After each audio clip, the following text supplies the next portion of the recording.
Mesdames et messieurs, the greatest festival of our contemporary society, the Olympic Games, is about to begin. This is gonna be close. Oh! They're all completely gassed! They've given it everything on the global bucket! Oh, yeah! Go! Oh! Brilliant. But that is an Olympic championship. Ready? Hello and welcome to another episode of Keep the Flame Alive, the podcast for fans of the Olympics and Paralympics. If you love the games, we are the show for you. I am your host, Jill Jaracz, joined as always by my lovely co-host, Alison Brown. Alison, hello. I'm not even going to ask how you are. I'm so jealous of the whole weekend that you just had. It's been amazing to see. It was amazing to live. I got to spend the weekend at the World Figure Skating Championships in Boston, one of our favorite places. We've both lived there, at the TD Garden for 3 straight days. I missed the first day and then the exhibition day, but there was a lot going on in those 3 days. Excellent. We will get right into it. That's what this episode is going to focus on. We're saving news for our regular episode this week. If you like figure skating, you will love our Patreon patron episode this month, which just dropped. It is the 3rd installment of our series, Can You Become Olympic in Your Endeavors? And we are examining different athletes' memoirs. This month, we're looking at figure skating's Peggy Fleming's The Long Program and Dorothy Hamill's A Skating Life. And can we learn something about them? Or, maybe things to avoid. Maybe. You can find out how to join at patreon.com/flamealivepod. There's going to be links in the show notes for that. So do check it out. Okay. Figure skating rules. Just where do you even start? So mostly we're going to talk about what the things you can't see on television, because you can watch the programs. I've got a few comments in that, but I want to talk about all the stuff that's happening that you cannot see when you are not there, or if you're there but you're not press. Okay. But I do have a question. Did you Yes. notice a difference watching it in person versus watching it on TV? I'm going to get to that. I Okay. have notes. I have All right. notes on All right. everything. So first I'm going to start with, thank you so much, ISU, for making this logistically pleasant. The entrance was where they said it was going to be. Our accreditation was where they said it was going to be. It was amazing. So get to accreditation.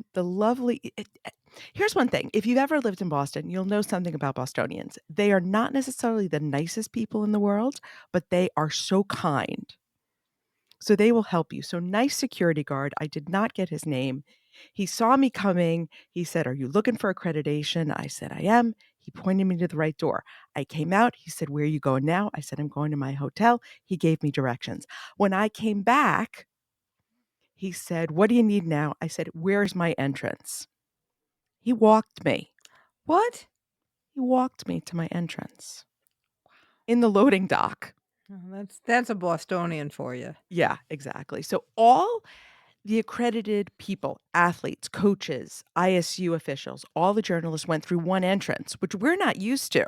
We're used to getting Right. split up. And then we rode 2 elevators, the service elevators. So you would have, Scott Hamilton and Joe from food service and his giant cart, an EMT, a couple of cops, and the ISU president all in the elevator at the same time. We're going to get to who Alison met in the elevator. So did you have to go down and up for different things, or just where were you in relation to the elevator and the main entrance? Okay, so our entrance was first floor. 3rd floor was the media workroom, but it was also where the medical assistants got dressed. It was where physio was. It was where the press conference and the mix zone was. So basically everything was happening on the 3rd floor. And then our viewing was up on the 5th floor. Broadcasters were down on the 1st floor. Oh, interesting. So I almost never saw the broadcasters. Okay. Do you know how that related to what typically happens at TD Garden for a hockey or a basketball game? I don't know, because the judges, I think, were where the benches would be for hockey. Okay. That's an excellent question. I haven't been to the new TD Garden because it was redone since I've moved from there for a hockey game, so I couldn't be entirely sure. Okay. And I only asked that because after being in Paris where we had the Stade de France, where we obviously were in media seating, and in Roland Garros, we were obviously using the media facilities that they have on site. But, a lot of the stuff we get is made up because they've built a stadium, or they're putting you in with the regular bleachers, just sectioning off for you. But when you're in one of these already existing sports stadiums, there's sometimes stuff for you there. Yeah, the media room was made up. Okay. It was all curtains and folding tables. Okay. And the media seating was off the sports deck, which is kind of which is a restaurant Oh. that they had shut down, and had our dinner there, actually. If I didn't get dinner, but some people got dinner. And then the seating for that. So we were on the same loge level with all the boxes. Okay. So I don't think this is the normal media seating, because it was much more probably than they normally have for an ordinary Celtics or a Bruins game. I would think that would just be a handful of reporters, where there was so many Japanese reporters at this event, and so many Japanese photographers. So many. Okay, let's get to who Alison met in the elevator. So first ride, Tara Lipinski and Johnny Weir. Oh, wow. Wow. Right. That starts off with a bang. Right off the bat. Got out of the elevator on a different day. Saw my friend Andrea Joyce, Lovely. who remembered me. Scott Hamilton, who I posted a picture of. I was so excited because I took a picture, and I was like, can I be unprofessional and take a picture? He was like, sure. He is as lovely as you would expect and hope. Madison Hubble and Zach Donahue. Ooh. She's very tall.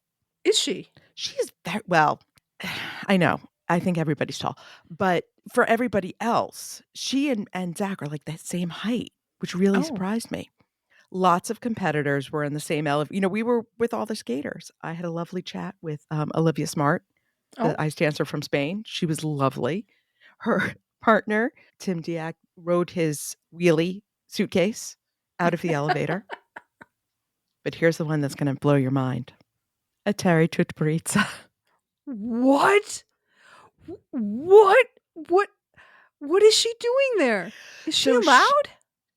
She was not sanctioned, and she is the coach of several of the Georgian skaters. And her daughter, Diana Davis, is the ice dancer from Georgia. Whoa. She is a terrifying woman. Was she wearing a big fur coat? She was wearing a navy blue full wool coat. Looks very nondescript to see her. Had almost no makeup on. If I didn't know her, I wouldn't notice her. But when she looks at you, I thought I was going to turn to stone. But it gets better. So one of the things they gave us as part of our lunch were these nice little cupcakes and cookies. And I was like, oh, let me take a couple cookies and I'll have them later. So I'm holding a plate of 2 big cookies. She looks at me. She looks at the cookies. She looks at me and just shakes her head. What? Like, you do not need to eat those cookies. Wow. But my floor came first, so I got to knock her. Well, I didn't knock her over, but I did push past her with my cookies. And I'm like, yeah, that's why I'm fat, Eteri. Taking you out. Wow. Yeah, so her skater can't be there. The Russian skaters can't be there because, so many reasons. But, Kamila Valieva was 15 years old and somehow doped herself. But Eteri's there. Wow. I'm sorry. I'm still like, all of the politics around that, just shocking. Anyway. You were talking about what looks different on the broadcast. So Tara and Johnny, I could see them. They had a very special broadcast spot. They were in the corner. I don't know where the other broadcasters are. NBC gets prime location, prime space. Everybody else is just kind of someplace. I wonder how many other broadcasters there were. Well, I know CBC was there. Okay. I know there was somebody from Japan. Somebody from Japan and somebody from Europe, at least. Okay. I don't know where they were. Tara and Johnny do not come out for the first group. In Oh. the short programs, they don't come out for the second group. Oh. They only announce the third group for certain people. Right. Okay. Because I didn't get a chance to watch them live on Peacock or on NBC, and I have not admittedly gone back to Peacock because I've been a little busy with Majers. I have watched select performances on YouTube. Not all of them are from NBC because they don't exist. Right. They do not cover all of them. When they are not on camera, Johnny wears a giant fake fur in varying colors. He had a white one, a green one, and a brown one that I saw. At one point, Tara had on a fleece-lined acid wash denim jacket over Wow. her gown and a blanket. She seems to be more of a blanket person, but he puts on this giant furry coat. But it does get cold. It's really And chilly. they are and all ringside. day. Yes. They are ringside, and for certainly for Tara, her on-camera dresses tended to be quite bare. Mhm. So, yeah, you sit there, and it's not comfy. So if you're not on camera, stay warm, people. I would absolutely agree with that. The other thing that came off very odd was colors of the costumes were very different. We had monitors and there was a jumbotron. So I would be film buff Fran and I got into a little tiff over text during the Italian ice dancers. No, the Italian pair skaters, because she kept telling me that their costumes were blue. And I said, I'm sitting here looking at them. They're green. And blues really looked different. They would always look darker. Interesting. Sparkles were less sparkly on camera. Interesting. Maybe that's why they overdo it with the sparkle so that it looks okay on camera. You know what? The dress always looked better in person. But Mm. that's who's judging you. I mean, that's who you care about. The other thing that I noticed, because I've gone back and today I was watching a lot of the televised coverage. It plays so differently on TV than it does in the stadium or in the arena. They'll talk a lot about the electric atmosphere. And just because a crowd is cheering does not mean it is electric. Oh. So was there a cheering crowd and not an electric atmosphere? In the men's, Really? it got more, but it was they were very loud. They love a good backflip. Boston loves if you say thank you to them. Also loves if because all the skaters had messages that flashed onto the screen of the jumbotron before they skated. So if they said anything about I love you, Boston, or thank you for coming to see me, or I'm just trying to do a good job, the crowd would cheer for the skater. Oh. Then there was the Canadian pairs team. One who said, "Go Habs go," and the other said, "Go Leafs go." And if you know anything about hockey, you have just watched into the Bruins arena and come for their necks. I was afraid for those Whoa. Canadians' lives. Whoa. They did not quite get booed, but they did get the Boston, ooh. The other thing that really brought crowds together was if a skater was struggling. The minute they did anything, a spin, a jump, and landed it, the crowd would just be absolutely with them, which was really fun. Smart and Diak did a Dune free dance. You have to go back and watch it and just take my word for that the crowd was mesmerized. It does not play on camera. But in person, this thing was brilliant. The reverse is true of the Piper Gillis Paul Poirier program. Kind of fell flat in the arena, works on camera. Interesting. Very odd. Thankfully, figure skating media box, we can cheer. Oh, really? Remember we ran into that in Paris, that there was Yeah. this question of, does the media clap? Does the media not clap? No. Most figure skating media, you cheer a good thing, which was, I was so relieved. And there is nothing better than sitting next to Jackie Wong, rocker skating, when someone he really wants to do well is doing well. I thought he was going to have a stroke when Alysa Liu was skating. Oh, really? Aw. I mean, we were all so excited for her because she just did. I mean, if you saw it, you know, it was beyond belief. But like every jump, the poor kid could not sit down. I'm like, Jackie, you're going to hurt yourself. He couldn't sit down. He was so excited. And he's like, one more jump and she's going to have it. That was fun to actually have a media box where I could be a fan. Was great. Remember in Paris, we heard a lot of Freed from Desire? Mm-hmm. I'm shipping up to Boston Oh, by yeah, of Dropkick course. Murphys. Of course. Every single break.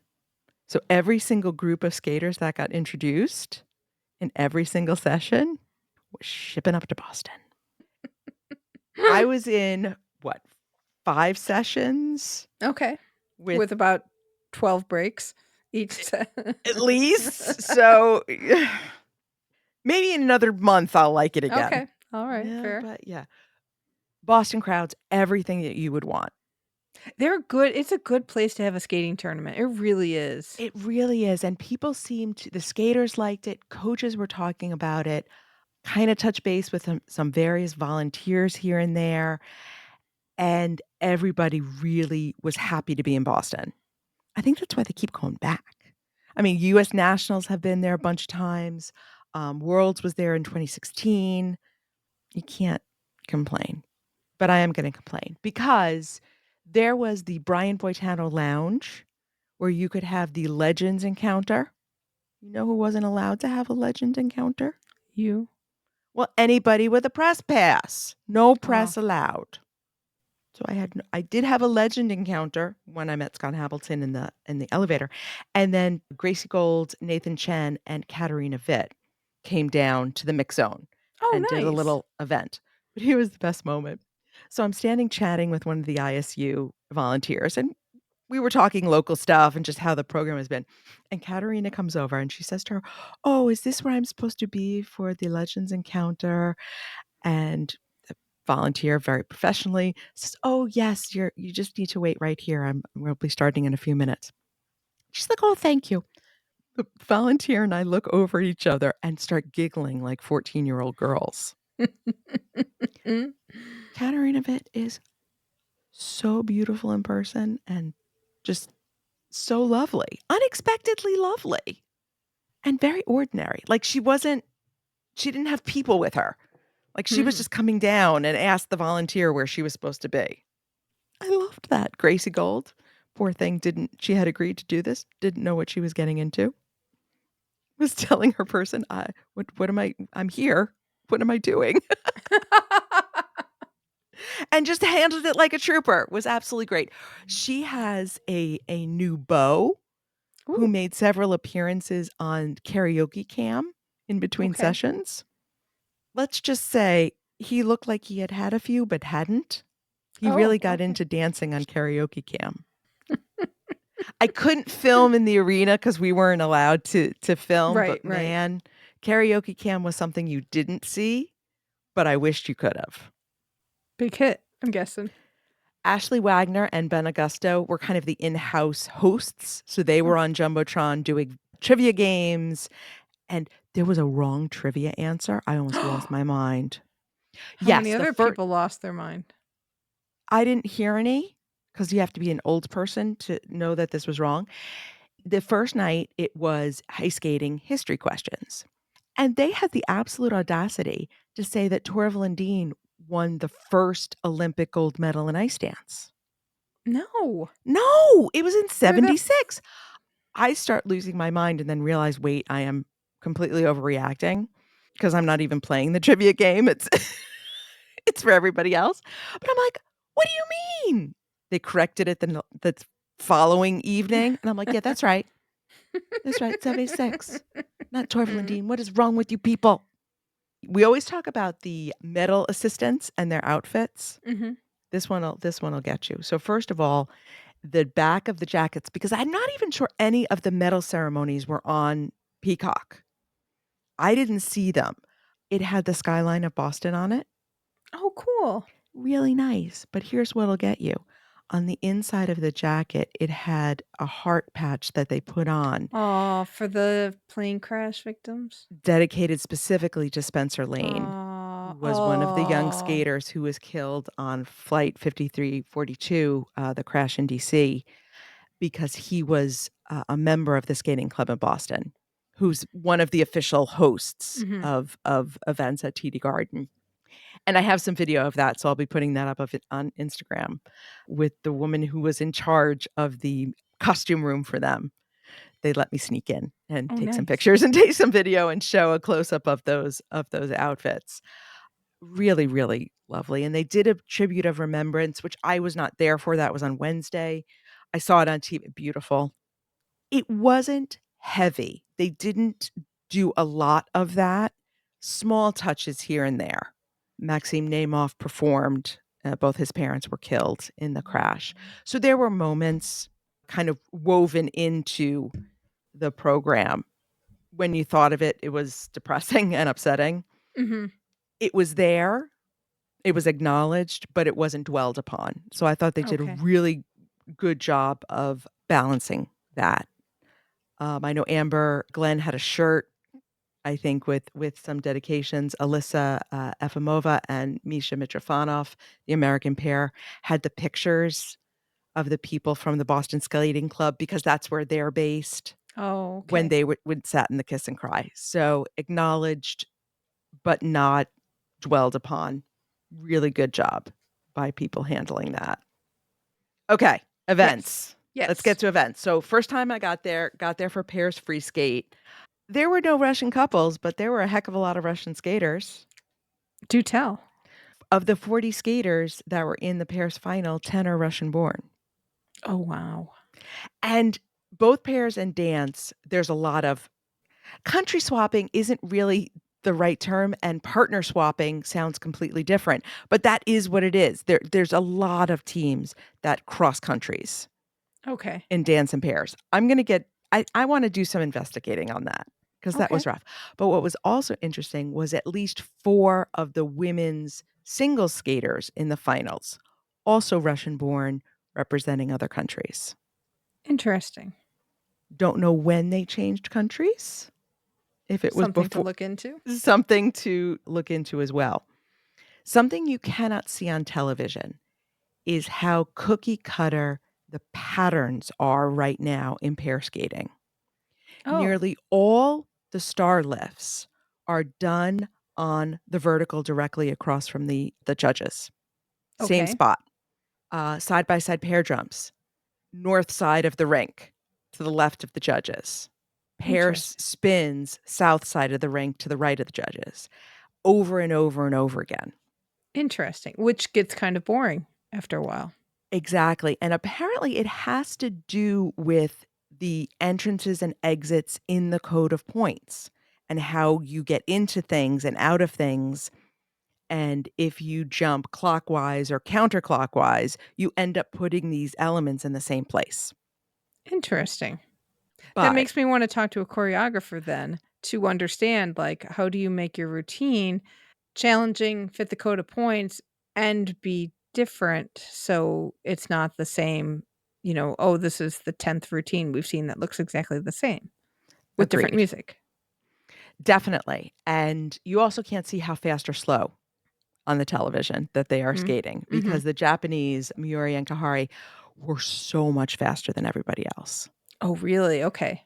Their speed was just so significantly different that I noticed it. Okay. They won, so I guess that's a good thing. Yeah, because the Japanese did not win the free program. Oh. They were second in the free program, but were far enough ahead in the short. It was really funny. Bruno Marcotte, who is married to our Chukvasani, Megan Duhamel, is their coach, and he could do the math in his head faster than the computer came up. Oh, So he was wow. saying, it's enough, it's enough, it's enough, because they were on the Jumbotron. But nobody else knew except for Bruno. So Bruno can do math and coach world champion figure skaters. Wow. Yes. Other ways to get the crowd in Boston to love you: skate to Rock Me Amadeus. Really? Wait, it gets better. It was a German team. But Noel Falco is Austrian. Oh, but still, it's in German. Okay. I thought that was kind of fun. So next session then was the rhythm dance, was the following day, which is basically the ice dance short. This was not aired on Peacock that Really? I saw. It could be on the demand Peacock, but you didn't get to see everybody doing 50s, 60s, and 70s social dances. Okay. That's a That was, lot. That's a wide range. yes, and it basically panned out into 3 categories: disco, Easy. Elvis Presley, Okay. and Beatles/mod 60s. Interesting. There were some interesting interpretations of the social dances of the 50s, 60s, and 70s. And some people seemed to not understand that there are 3 different things. Like, they would mish them up in very odd ways. Like, they'd have a 50s song and then a 70s song. And, like, Chalk and Bates did that on purpose. Like, they purposely called it, like, a journey through the decades, and it was very consciously structured. But there were people, I think, who did not understand what decade they were in. Interesting. I am going to do a deep dive on the rhythm dance costumes. That will be coming on the newsletter on Substack. If you don't get our newsletter, you can sign up for that at our website, which is flamealivepod.com, because, as listener Meredith said, choices were made.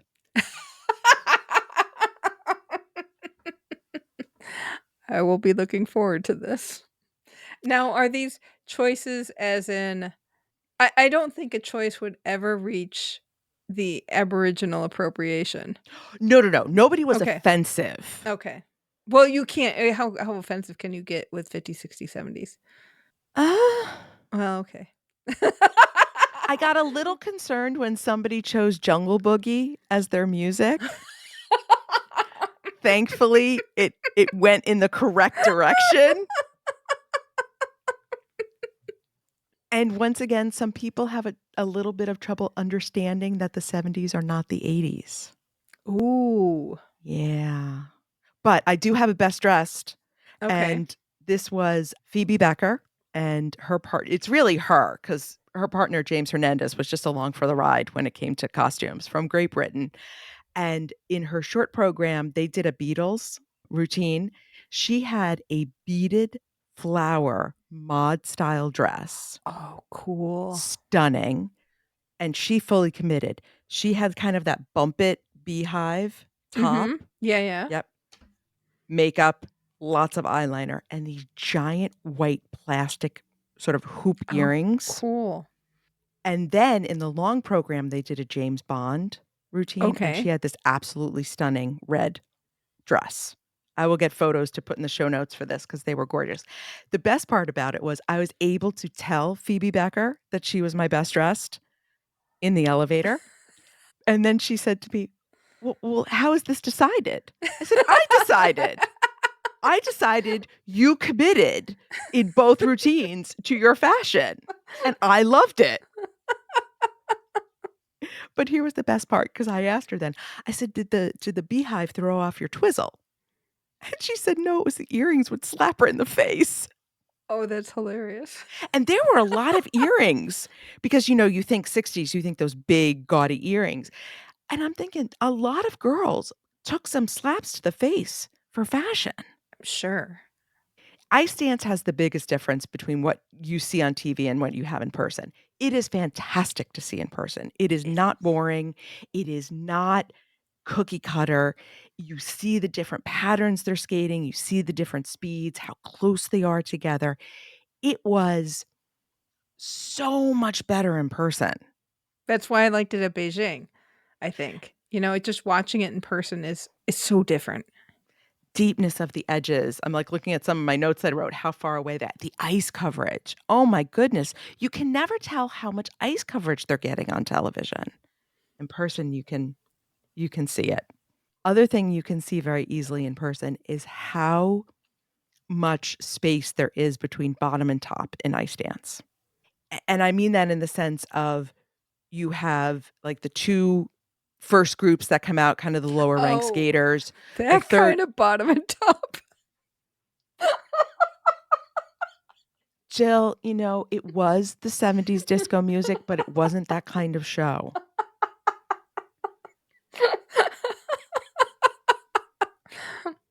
Just leave that to your imagination, listeners.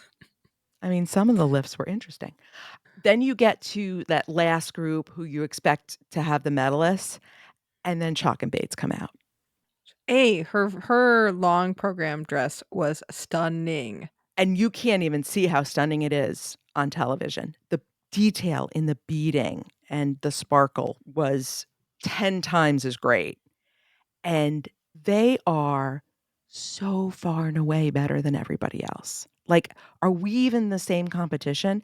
And you would think the medalists would be relatively no, not even a competition once they came out. Wow. Which, when you said there were a lot of Russian-born skaters now competing, it made me wonder where they were in the big picture, because they dominate ice dance. They had dominated women's. So where are they? But in ice dance, they haven't dominated in quite a while because of that sort of North American revolution and the change in the Yeah. sport. And it's clear that that older style, that less athletic style is just gone. I mean, Interesting. everybody is trying to emulate that North American intricacy, speed, strength, complex lifts. Mhm. There was a Carmen, Oh, and shockingly good. It was Anthony Ponomarenko and Christina Carrera from the United States. Chalk and Bates certainly are going to retire from competitive skating after next year. I think they've pretty much announced it, and everyone's expecting it. American ice dancing is fine. good.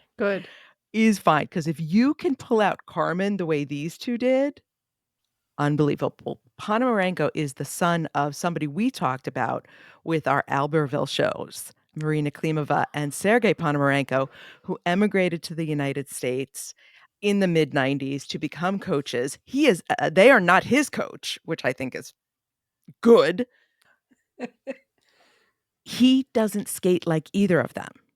Oh, interesting. And I think it's because they were that old school Russian style of the 80s and 90s, and he's that North American style.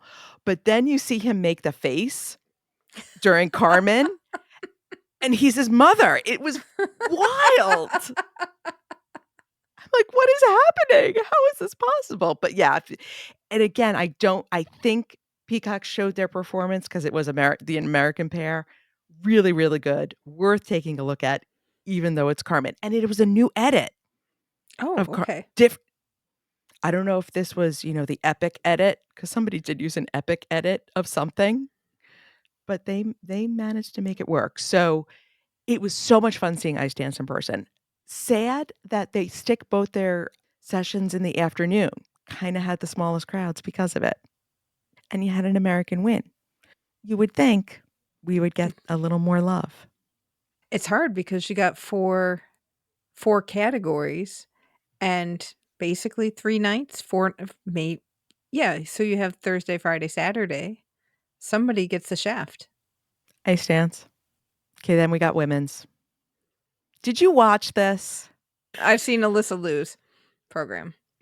And this is the big one I want to talk about. The difference of the crowd was between the men's and the women's. The women's was first. The men's were on the final night. So the women's is Friday night.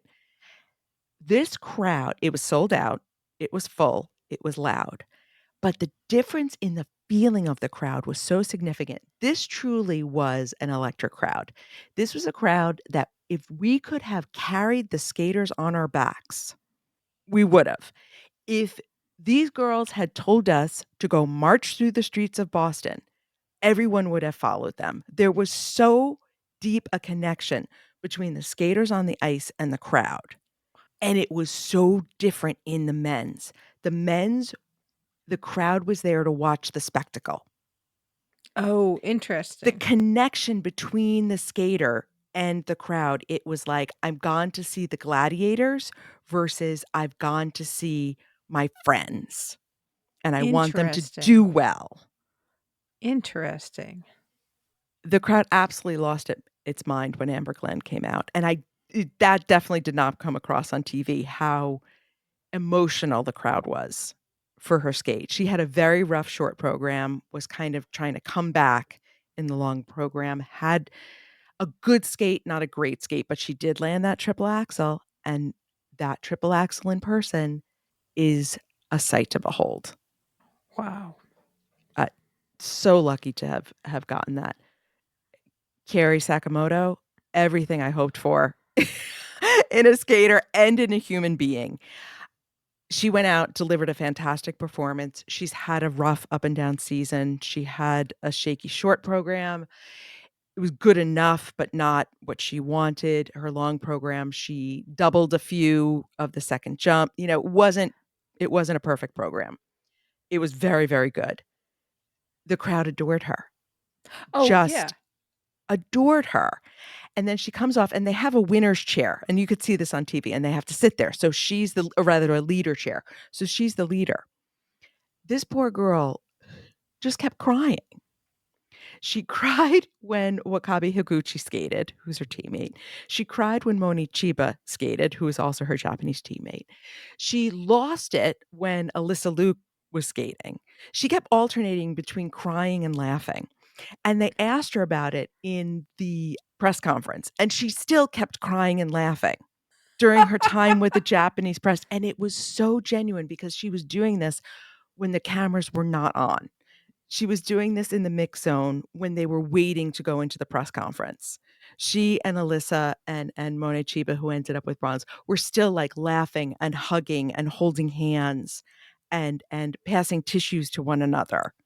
Really just such a she loves all the skaters she competes with, and they all care and respect her.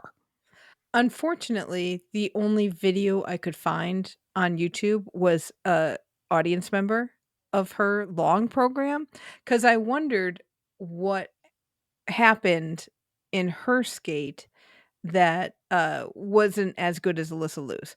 And she's so fast and she's so So happy. So, fast. so beautiful to watch skate in person. And I'm so glad that she's had such a good run from Beijing on. And sorry that she's having a tough season. Hopefully it gets better I mean, she ended for up with next a year. silver. She Yeah, no, didn't it's not too bad. But not too shabby. the one thing I did see in the Alyssa Liu video was her coming over to give Alyssa a big hug while before her scores came up or something. It was in the kiss and cry. Just like the joy she had and how much she seems to care about her fellow competitors. It's just beautiful to see and so good for the sport. And what was really funny was every time while she was sitting in the leader's chair, every time they flashed to her, she was crying again. And then she would start laughing because she's up on the Jumbotron crying again. And she realized this is ridiculous, but I can't. And then one of the things she said in the press conference was, this happened. And then I started crying again. And then this happened. And then I started crying again. And she realized how ridiculous the situation was and was laughing at herself. And I think that's what's so special about all these, that this group of skaters is they feel like they're in control of what they're doing. And we don't always see that with especially the women. And something I wanted to point out, the Americans and the Japanese both had the potential to sweep the podium. That's how good both countries are. That's so nice. And really impressive, really fun. The best thing I heard was somebody posted on Threads how bangs and ponytails are going to come back because of Alyssa Liu, that we're going to see a lot of those at the rink. And she came out before she even started performing. I'm like, she's on. You know when you just get that feeling from somebody? And she did her first jump, and I turned to the reporter sitting next to me, and I can honestly tell you I've never seen a jump that perfect. The angle, and I looked at him and I said, she's going to win. She's got it. Because when you see something that perfect, Mhm. that just doesn't come out of nowhere and it doesn't disappear. So the fact that she then went on to have, honestly, a perfect program didn't surprise me. And poor Jackie, he was pacing. He was the poor guy. I was so worried because we felt it. That was a feeling in the stadium of we are all seeing something magical. And people throw that around and throw around the electric. You should have seen these grizzled reporters just standing up and applauding after her performance. We were just all on this amazing high. And you get in the elevator, and I'm talking to literally 2 of the security guys, Boston Sean, and he was like, "That was amazing. I don't usually watch figure skating, but that girl was so good." Like, you didn't have to understand anything to know you just saw something really, really special. And the first thing she said was, "What the hell?" when she came off the ice. And she said it. They did a little interview courtside, ice side, Mhm. to the arena. She was just like, "What is going on?" And that just continued through her whole press conference. And in the press conference, in the mix zone, on the ice, in the kiss and cry, and even when they were just kind of hanging around waiting, she was always the same.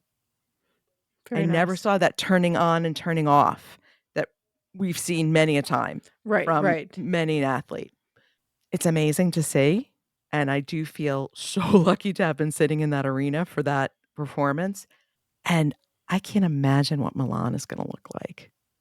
It'll be interesting, and we talked a little bit in the patron episode about her abrupt retirement, and then just the kind of random decision to come back. And I'm curious to know how she wants to handle the pressure this time, because she's just gonna get inundated with media requests. And This was a surprise. right, right. So it's a big, like, I kind of see her as a Chloe Kim, and Chloe had to take a step back and just evaluate, like, what is it that I want? And a lot of it is that's trial and error, and, like, how do you manage it now that you're coming back on your terms and owning more of what you're doing? She chose this music. She chose those costumes. She loved her programs. We were joking before about what you said in Beijing about the musical enjoyment factor. Mhm. Hers was off the charts, and But it you could shows. tell when they didn't like it. Oh, there was a nutcracker routine by one of the men, and I just wrote down, "Is there something lower than 0 on the musical enjoyment factor chart?" It was and a lot of the women had these programs that were clearly just put upon. I mean, at one point in my notes actually, I'm reading my notes this morning, I was entertaining myself. At one time, one of the notes I wrote was, "Somebody chose this music for her, and that somebody hates her." And then a few lines down, I wrote, "Oh, no, somebody hates her more." I mean, it was just a few of these girls just really got Yeah, and you're stuck with that all season. all season. And it's well, we can always go back to that program if your new program's not working out. Like, oh, if you don't, like, I would hope that at some point kids, because they are kids at that, but I think it's a lot of the younger skaters just get told this is what you're gonna do. It would be nice to have them be able to have more ownership in that and say, "This is what I want to do," versus well, we have to do, sorry, Malagana, not getting some love, but do we need to have that anymore to please the judges? Not a single Malagueña, Sorry. 1 Swan Lake, a lot of Dune, but they were good. Olivia Smart and Tim Dayak did a Dune program that would blow your mind. A lot of movie music, a lot of Claire de Lune, Interesting. but mostly different music than we usually hear. So I think the judges are moving on from that, "Here's your 5 pieces of music that you can choose from, Mhm. and let's get something a little more interesting." But you can tell when some old-timey coach just, like, picked their music and forced them to skate to it. Congratulations, you've graduated to Tchaikovsky. Okay, and then, of course, kind of the crown jewel that everybody was waiting for was the men. Everyone who wanted to see if Ilya Malinin was gonna do the 7 quads. He changes his program on the fly Oh, wow. because, they'll talk about it sometimes on the television, but in the press box, we can see their submitted Mhm. elements, their planned elements. he doesn't just, he tripled that quad. Like, he will shuffle his jumps. Like, it's supposed to be the Lutz, and no, he does a flip. And this part is supposed to be a single jump, and he does a 3-jump sequence. Okay. Obviously, it's working for him. He won by 30 points. But I'm wondering how long that can work for him, and Ye- what is that doing? That's interesting. I would love to know the judge's standpoint on that. Not necessarily like how easy is it for them to adjust to something that they don't know necessarily, because they do see these routines a lot apparently, or they're watching practices or things like that. How much, if they're looking for a Lutz and they get a flip, is it, although I guess the entry is different. So they can go, okay, this is, we're switching to this now. But then that explains why when I was watching his long program today, his in between sequences, in between jumps, I know you're resting, but they also looked very disjointed to me. Or maybe he was distracted or not. They weren't as good, and maybe that's from reading Peggy Fleming's book, how she very much loves the artistry in skating, but he did not have complete artistry along with the jumps. There was something missing for me. There was something missing for me as well. Jason Brown obviously is the king of artistry. He got the highest component score of Oh, anybody in the really? Oh, competition. good. Good for him. Unfortunately, in my opinion, Ilya got the second highest. And Interesting. I really question that. Part of it was several of the skaters, like Yuma Kageyama, had really rough days. So Oh. their component scores, if you fall, your component score is going to suffer because your footwork isn't looking as sharp. And he had a really, really rough free Oh. skate. But this vampire program was a lot of flailing and a lot of dramatic faces and a lot of quads. But here's the one thing. He gets up in that quad and he's like hanging off a fishing line. He just sits up there. I've never seen anything like it. He gets up there and just, it's like he could do 6 revolutions before he'd hit the ice. I wonder It's how he does that, like physically, how he does that comparatively. his technique looks very, very different than everybody else's. And I'm not enough of a skater to know. I mean, that's a question for Jackie when we have him Okay. back on to say, what's he physically doing differently than everybody else? Right. Right. Because it's not just he can do it better. Mm-hmm. He's doing something different. Interesting. And can we talk Jason Brown for just a minute since you brought it up? Oh, yeah. Okay, so this was another one. I'm not sure NBC covered him. They I'm not did. sure. They did. Okay, I don't know what I was watching today, but I was watching Jason Brown, and I'm like, A, he is such a beautiful skater, and B, it felt I was just like, if this was 1992, he would be on top. And I didn't realize his coaches were Tracy Wilson and Brian Orser, and I went, oh, that's why. The amount of ice coverage that he gets is better than everybody else. He's faster, he spins faster, but just physically, when he does in between footwork, he does the entire rink in a Like way that nobody Scott else does. Hamilton. Like, Yes. and that's, I mean, it is his in between stuff that sets him apart. And like he can hang in there with the jumps. That's not a strong suit, but man, I got to give him credit for sticking in this sport with it changing as much as it is and being powerhouse athletic jumps all the time. And then when people have bad jumping days, you've got the highest component scores.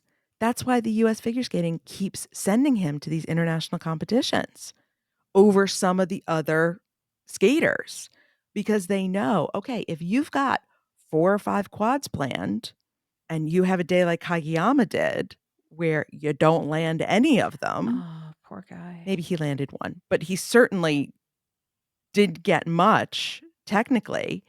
Jason Brown just slips himself in there and does very, very nicely. Wow. Wow. Did you see Kageyama's short? Did you see men's short? Oh, on the TV you did. Okay. I was supposed to see men's short, but I was trapped on the end track for 6.5 hours. Yeah. Yeah. 'Cause But he yeah, I is saw so it on much the he is so much fun to watch skate. When he is so much fun. on, That's he why it is was so much heartbreaking. fun. And him in the press conference, he was really distraught. And in that very Japanese way, he says, "I'm so sorry to have disappointed all of you.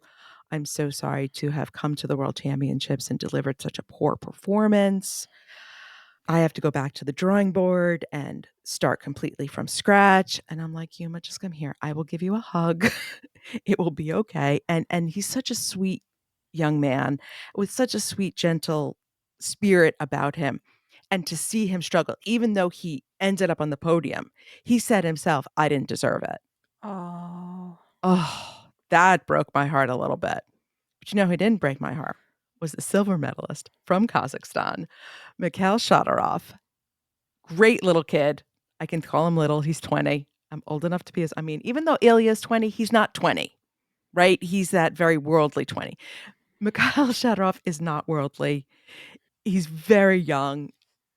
He had a long program like you would not believe. I want to get his name right. Oh, here it is. Ivan Regini is his choreographer. And I think I had almost as fun watching him during Mikhail's skate as watching Mikhail. He was losing his mind. Another person that's great to watch on the sidelines is Stefan Lambiel, former world champion who is now Denis Vasilev's coach.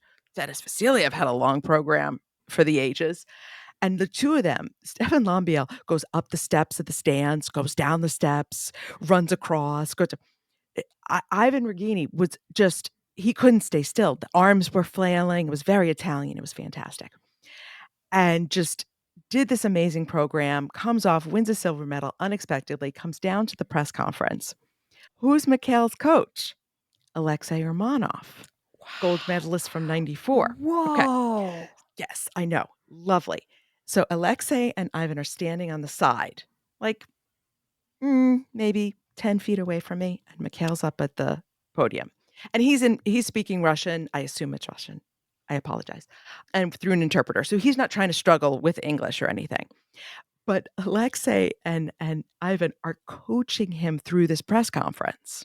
And they're giving him like hand signals and like giving him thumbs up and like trying to get, because clearly Mikhail is a little bit reserved. He's not used to doing a lot of this. He's obviously never won a world medal.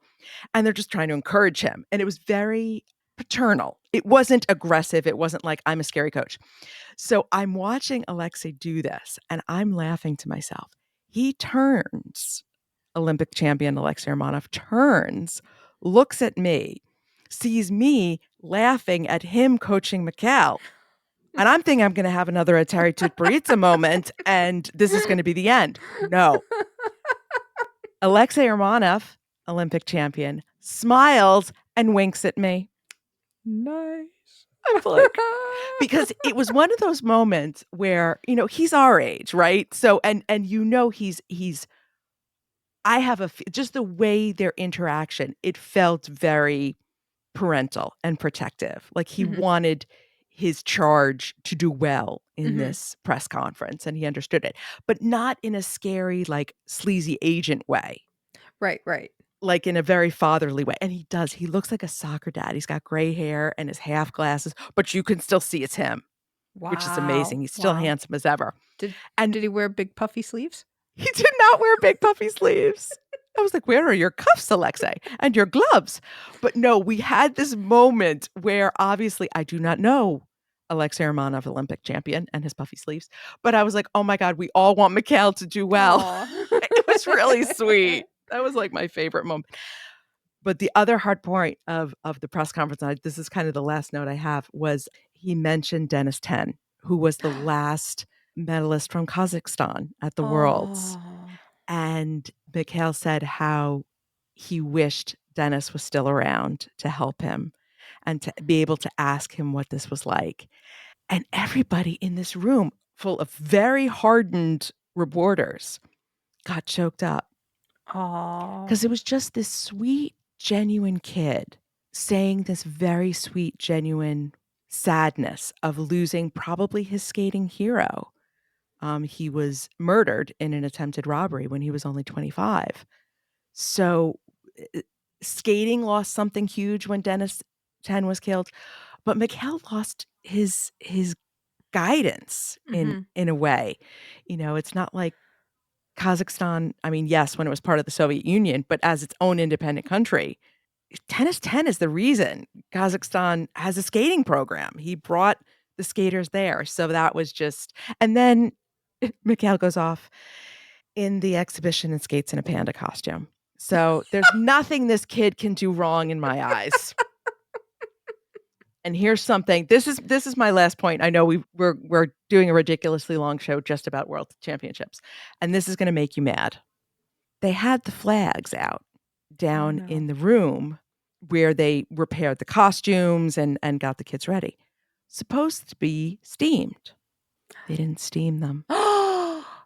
You couldn't see it on television, but in person, the second Japanese flag in the women's and the Kazakh flag looked like they had just taken it out of the package.